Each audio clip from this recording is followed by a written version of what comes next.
कहते हैं जब कोई प्रेम अमर होता है तो वह पत्थरों पर भी अपना निशान छोड़ जाता है। ताजमहल वो इमारत नहीं, एक प्रेम का प्रतीक है। शाहजहां और मुमताज की अमर प्रेम गाथा। लेकिन इस प्रेम के स्मारक की नींव में कुछ और भी दफन है। एक रहस्य, एक दर्द और कई लहूलुहान कहानियां।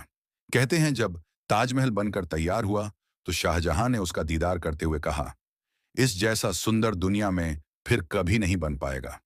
और उसी क्षण उन्होंने एक फैसला लिया। एक ऐसा फैसला जिसे इतिहास ने स्याही में नहीं, खून में दर्ज किया। 22 साल की मेहनत और 20,000 मजदूर, कारीगर और कलाकार।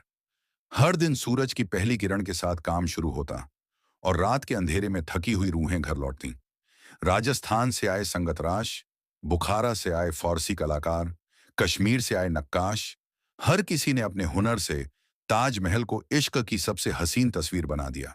लेकिन जब यह तस्वीर पूरी हो गई तो शाहजहां के दिल में एक डर बैठ गया कि कहीं फिर कोई ऐसी खूबसूरती न बना दे, कोई दूसरा ताज न खड़ा हो जाए। दरबारी घबराते हुए कहते हैं, हुजूर, ये ताज तो बेमिसाल बन गया है। फिर शाहजहां कहते हैं, ताज तो बेमिसाल बन गया है और मैं चाहता हूं कि ये बेमिसाल ही रहे, हमेशा के लिए। लेकिन शाहजहां के मन में क्या चल रहा था, ये किसी को नहीं पता था। तो राजा शाहजहां ने अपने सभी सैनिकों को आदेश दिया और कहा, ताजमहल बनाने वाले सभी कारीगरों को बुलाओ।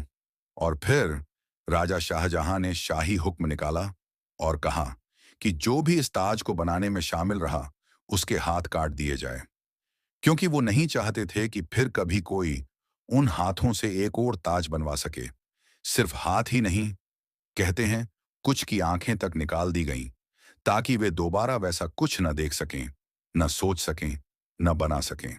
और फिर आदेश हुआ और सभी कारीगरों को कहा कि शाही हुक्म है, तुम्हारे हाथ काटे जाएंगे।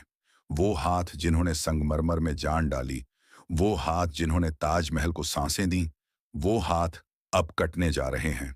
कुछ इतिहासकार इस कहानी को मिथक मानते हैं, कुछ इसे शासक की सनक, तो कुछ इसे प्रेम की कीमत कहते हैं। लेकिन जो भी हो, सच यही है कि ताजमहल की दीवारों में सिर्फ प्रेम नहीं, बल्कि पीड़ा भी कैद है। ताजमहल को देखने हर साल लाखों लोग आते हैं। वो इसकी खूबसूरती में खो जाते हैं। पर क्या कभी किसी ने पूछा, इस सौंदर्य की कीमत किसने चुकाई? वो नाम, वो चेहरे जो इतिहास की किताबों में नहीं, लेकिन ताज की हर ईंट में बसे हुए हैं। शायद आज समय आ गया है कि हम सिर्फ ताज की चकाचौंध न देखें, बल्कि उन अंधेरों को भी पहचानें जो उसके पीछे छिपे हैं। क्योंकि प्रेम अगर निर्मल है तो कला की भी इज्जत होनी चाहिए। उन हाथों को सम्मान मिलना चाहिए जिन्होंने इतिहास को अमर कर दिया।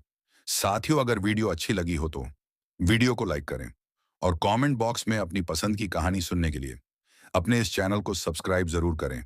और हाँ, कमेंट बॉक्स में अपनी कहानी का सारांश जरूर लिखें ताकि हम उस कहानी को समझ सकें और फिर आप सबके बीच उस कहानी को ला सकें।